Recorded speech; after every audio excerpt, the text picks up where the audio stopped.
Yes, good dear viewers. We are back in the Discovery Studios. Abdurrahman, welcome back to the studios. Yeah, thank you very much for always hosting me. I pray that God gives you the best out of that. It's a pleasure. The fans are out there appreciating your work. They're appreciating you too.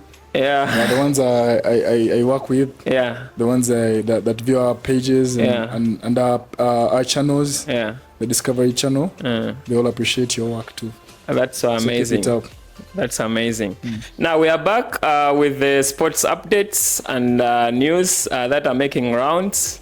Apparently, we're going to have to talk about Southgate has resigned as the Three Lions coach. Sure. We're going to talk about him extensively. Sure. And we shall also talk about Manchester United under new management. Ten Hag's contract has been it was extended.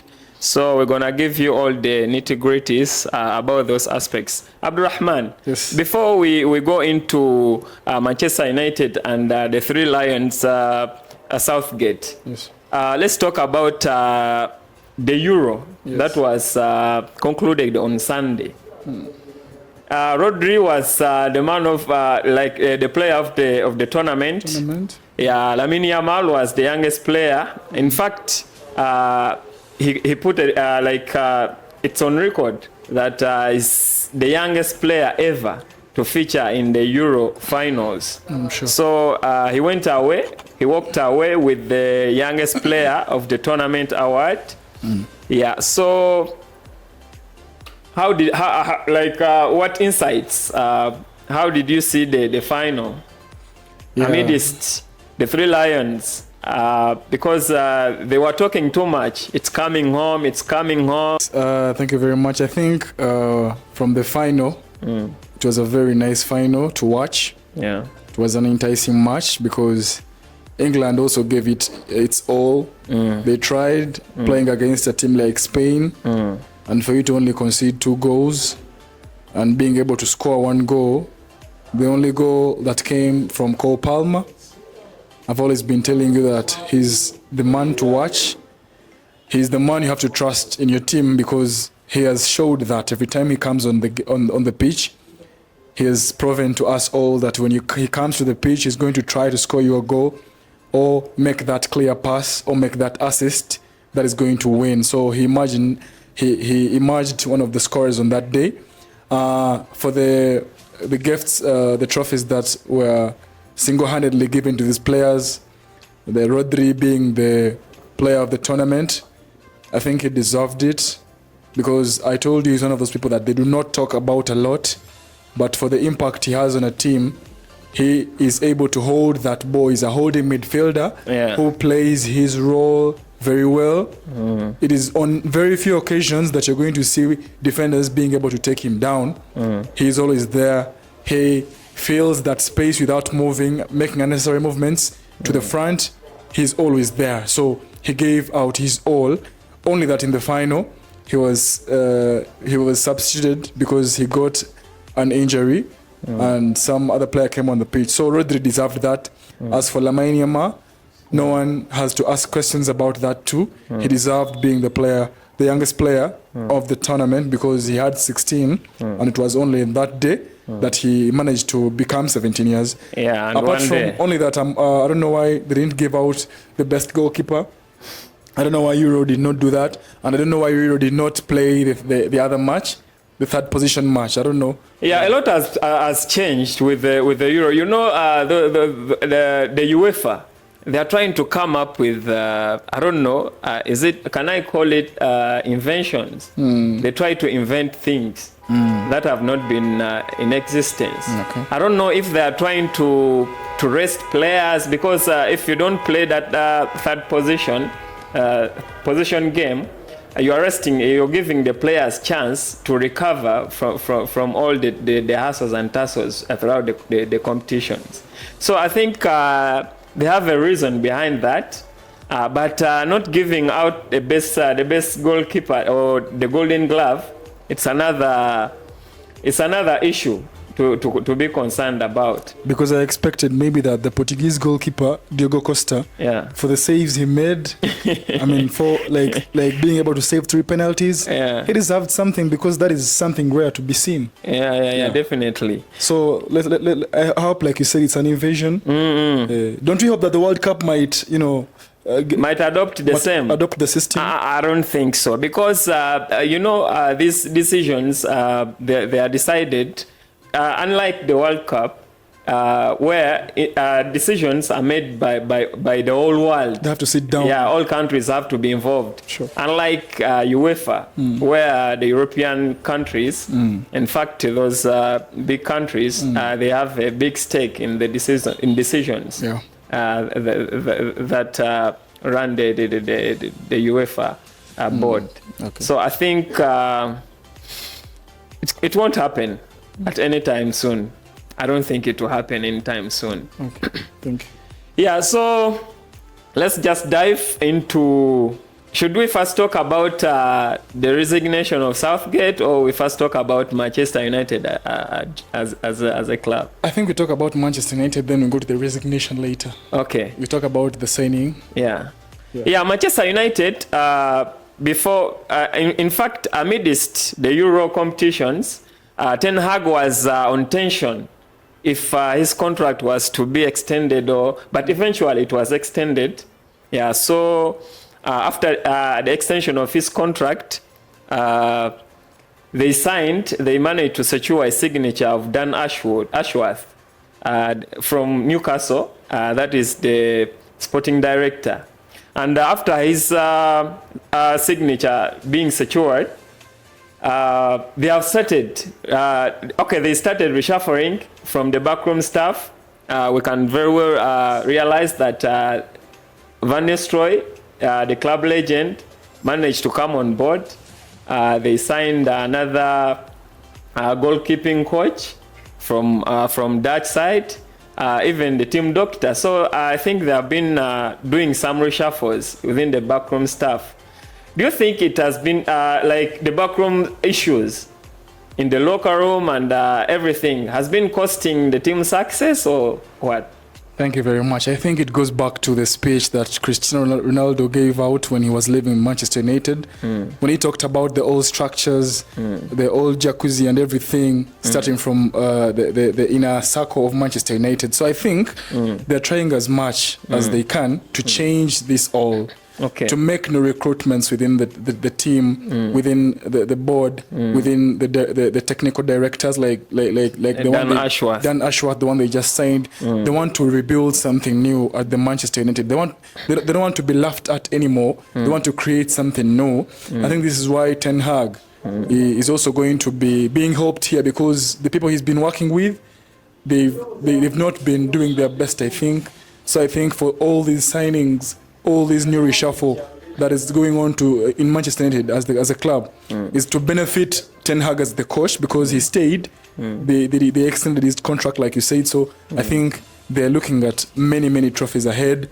Although that yesterday's they had a friendly match. Yeah, with Rosenborg. They lost. They lost against Rosenborg 1-0. That is something bad, because these are cheap teams. You expect that Manchester would come out large and win this game by a mile. Although most people say that they do not consider friendly matches as part of what is going to show you the performance of a certain team when it comes to the commencing of the season.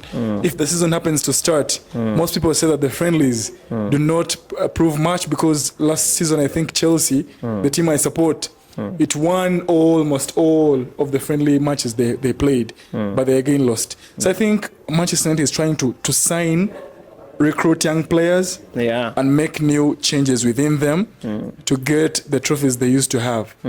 But this was all said by Cristiano Ronaldo when he left, that they have old things, old technical directors, old everything. If they change, maybe starting from there, and they make new signings, young people like Joshua Zirkzee, because he's a good Dutch striker. He can score you goals. He converted 16 Yeah, 16? he has been involved. Like Involved he in was 16. involved. Yeah, 16 goals. Out of how many games? Out of 30 something games. Yeah, that is something to do. Yeah. Only that I don't know why every time Manchester signs younger players, we do not hear from them anymore. I don't know why they do not dominate. We've not had a young scorer from Manchester United. We've not had someone win the Ballon d'Or very young in Manchester United. They've always come out to be a little bit with physique and strong and not as young as such. But I think this is a good thing from Manchester United, and generally, as Ten Hag, he has been having problems with the big name players. I think I don't know what's wrong with him, but they don't go along with big name players. Well, we very well remember the instances that happened with Cristiano Ronaldo, and then he departed to the Saudi side. Cavani. Yeah, Cavani, they all left. But I think Ten Hag is now trying to build his own, the legacy he had in Ajax. He's trying to bring it back in Manchester United, because we have seen Jadon Sancho is also back. Yeah. We have seen the players whom the fans thought they were going to depart from the club. They are also being retained. The likes of McTominay, Gattuso was interested in him, but they said no, he's staying. Rashford. Many clubs were eyeing him, but they said no, he must stay. So Donny van der Beek is a bit old, so for him he's been like he has parted ways with the club. So I think they are trying to build up something here, like the foundation with the young players. I think they have a very good example from Kobe Mainoo. Yeah, he came from out of nowhere, and then he posed a very great performance, and then he was leading the Three Lions in the Euro competitions. I think it's a very good thing for Manchester United to build a future success for the team. Yeah, it is very good. You see those young talents. We've seen teams that perform. Teams that win titles. If you always have those younger players in your team, the team becomes very solid. They understand each other. They are able to dominate matches because they understand and they have the energy to run on the pitch for 90 minutes. So Manchester United has made such a very good decision in bringing and recruiting all these young players. I know they're going to. What they want from Ten Hag is to bring the Manchester United that they used to know, the Manchester that used to win the Premier League trophies, one after the other. Yeah. So that is what they want. The job of Ten Hag is not only to win these small trophies, the Carabao. Okay, so they want him to come and win the English trophy, the Premier League trophy. This is why they're making all these changes. So the next season, if Ten Hag happens to win the Carabao again, and for example, Manchester finishes 8th or 10th, I know they're going to take him away, because this is going to be a disease once you begin something like that, because the English Premier League is what they demand from him the most. They demand the Premier League, the Premier League from him, the trophy from him, the most, not the Carabao. So he has to work a lot. At least let him win the Carabao and let him finish second in the Premier League. That would be a good start for him. This is what they're trying to do, to get these younger players, if they're involved and they are all signed, to team up and they stay with some few experienced players. Yeah. For example, McTominay has been a very good player for Manchester United. Much as I do not like his style of play, but he's one of those people who have scored them a lot of goals last season when they were striving. Yeah. So I think if he stays, it's good news, because he plays for the badge. For all the goals he scores, you can see he's trying to put his body to the line. He's ready to die for the ball to enter the net. So he loves the club. Yeah. There are circumstances as a team where we need someone who loves the club, who plays for the club, who can put his body down for the club. So who can put his life on the line. His life on the line. Play like John Terry, the likes of Steven Gerrard, Scholes. They played for the badge. So I think McTominay is one of those players that Manchester need, regardless of on how he scores these goals. So Manchester United is doing something great, starting these younger players like Zaxi. He might be one of those top scorers. You never know. So let's wait for the season to begin. and we see what comes out of that. But they have plenty of options apparently, because the joining of Zaxi, it means that Zaxi is gonna be there, Højlund is there, Rashford is there. Where would Zaxi fit on the squad, on the Manchester United squad? Rashford is going to sit down. Okay. I know, because we've seen how he's playing nowadays. There are players who use much energy as they are playing in the previous games, and most of the pundits have seen them and analyzed them. Not only the pundits, but also some coaches. They analyze them that in the near future they're going to exhaust. Yeah. So Rashford is one of those players who are exhausted. They cannot do the same things they used to do back. He's not old as such. He's 26, if I'm not mistaken, 26 or 25. So he cannot play the same minutes he used to play. I know Zaxi will be given his chance. Where do you think the exhaustion comes from? The exhaustion comes from I think the motivation. No. Because if you're not getting enough playing time as a player, naturally you can be demotivated, and then if you're not strong enough, you can't make a comeback as a player. I want to explain that in a way. If you look at, for example, Saka, you know how he runs with the ball. He's the energy he uses to fight with the ball. It makes you exhausted in after some good time. Rashford, he has that strength at times. He wants to use a lot of energy, try to beat down defenders, put them down. It costs him, because in the near future he's not playing softly. At times, when a player plays softly, they're going to, for example, Cole Palmer. He has longevity. I'm very sorry to talk about Cole Palmer a lot. He doesn't use much energy, but rather the brain comes first. The brain comes first, so it's going to give him much playing time in the near future.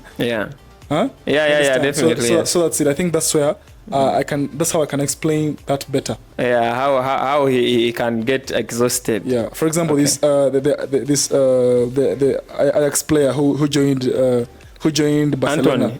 Barcelona. De Jong. De Jong. De Jong. I think De Jong is also going to be exhausted a lot. Because we can see that now. So Manchester United having Rashford there, he might sit down for Zaxi to come and replace him. But Højlund, they're focused on Højlund. I know he will play. He will be given much playing time.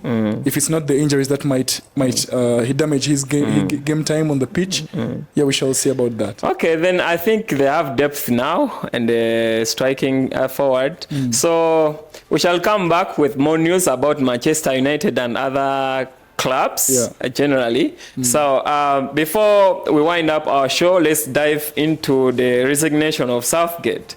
I think so far has been the most successful manager of the Three Lions.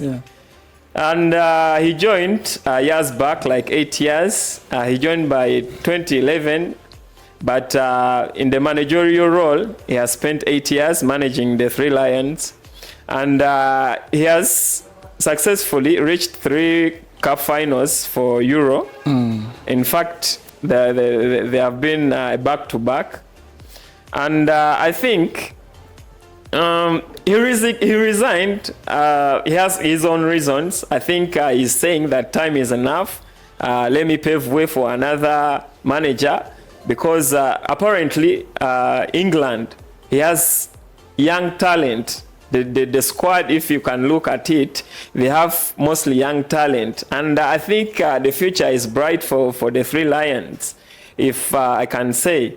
So I think Southgate, because in his emotional farewell message, he said that like he's been so loved by the players, so he's trying to pave way for, he's giving a chance to someone else. Maybe he hasn't done enough, and because he has played for the national team, and then he came back as a manager, he wishes well for the team. So he thinks that stepping down would benefit the country as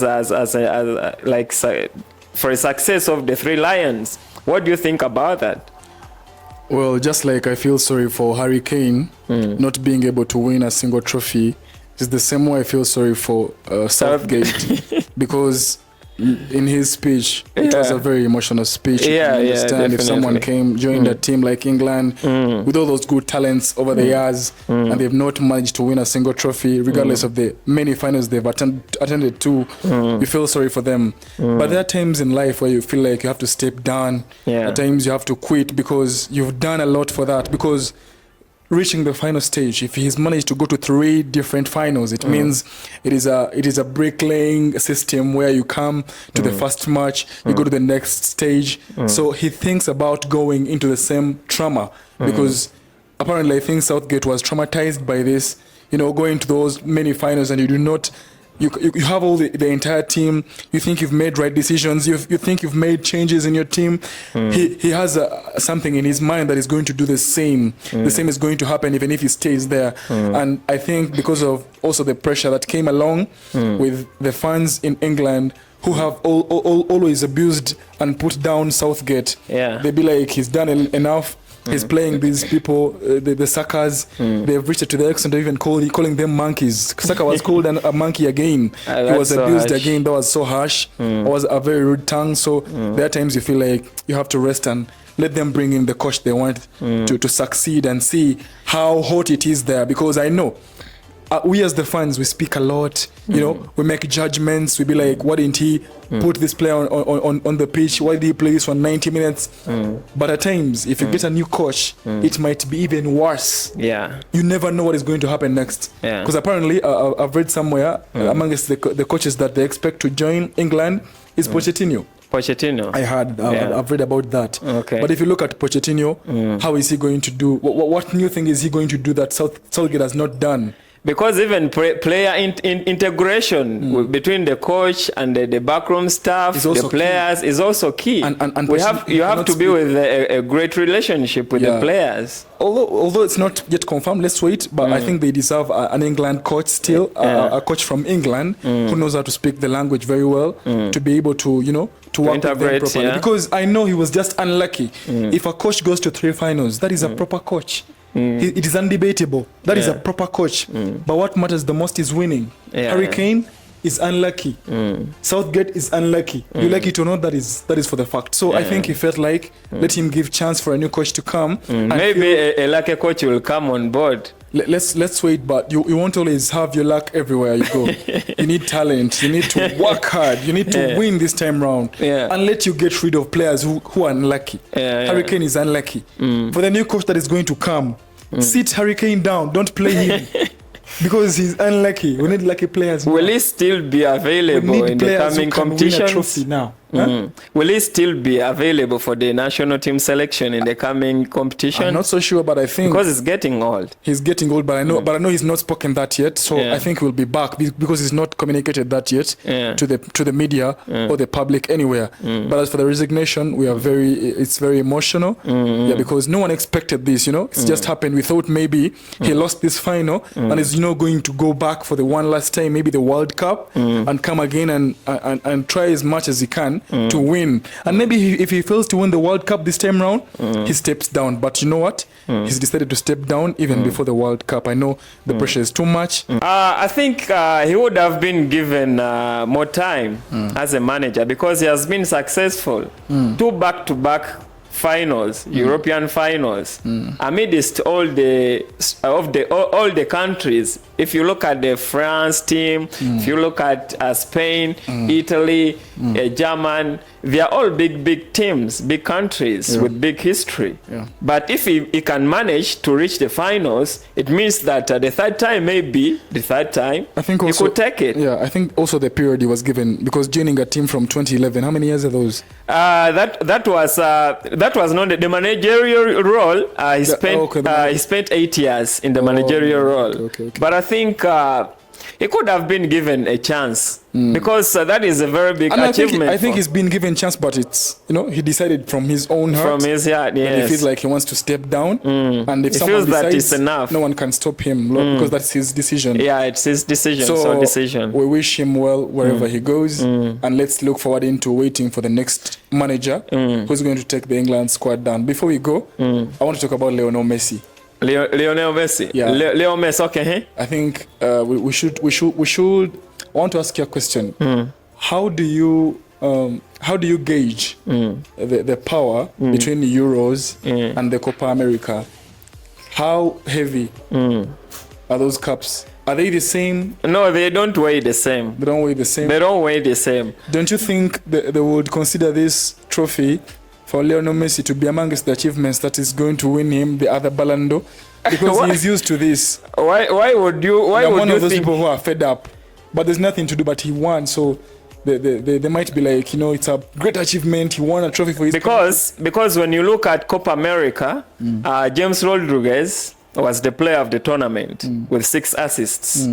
So I think he has helped his country more than any other player because they're also at the finals with Argentina. Sure. So when you look at Lionel Messi, he missed a penalty in the knockout stage.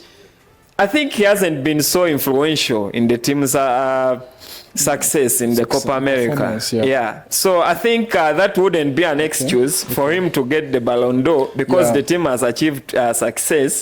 But as an individual, what influence has he been having at the national team in the previous tournament? Okay, so let's not consider that as no, that shouldn't be to do with winning the Ballon d'Or. To consider. Yeah. Okay, that shouldn't be. I don't trust the media. They might bring him up because no. Apparently, all the media houses, media outlets, like the Goal, their ranking for the potential Ballon d'Or winner. Nominees. The nominees. Okay, the ones whom they think they might walk away the Ballon d'Or, they have been ranked. And Rodri is in number 1, and Vinicius Jr. comes in the second rank, in the second position. Bellingham comes in the 3rd, and then Dan Carvajal, of which I think Dan Carvajal has achieved a lot. He has achieved a lot in this time. So he's in the 4th position, and Lautaro Martinez is in the 5th position. Toni Kroos is in the 6th. Kylian Mbappe 7th. Harry Kane in the 8th. And the 9th there is Phil Foden, and in the 10th there is Nico Williams. Lamine is not there. Lamine Yamal is not there. He still has time. He still has time. Yeah, so I think Lionel Messi is not coming anywhere near these rankings. Even the Cristiano Ronaldo. I think their generation or their reign has come to an end. Well, I think Carvajal, the last time we saw a defender win the Ballon d'Or was Cannavaro. I think it was around 2006. I think it was around 2006. So we should wait and see because he's a very good defender. I think he deserves to be awarded this trophy. All right, our viewers, thank you, Abdurrahman. Welcome. All right, our viewers, we shall come back with more insights and all the news making rounds in the world of sports. Stay tuned, subscribe, and follow our pages. Goodbye.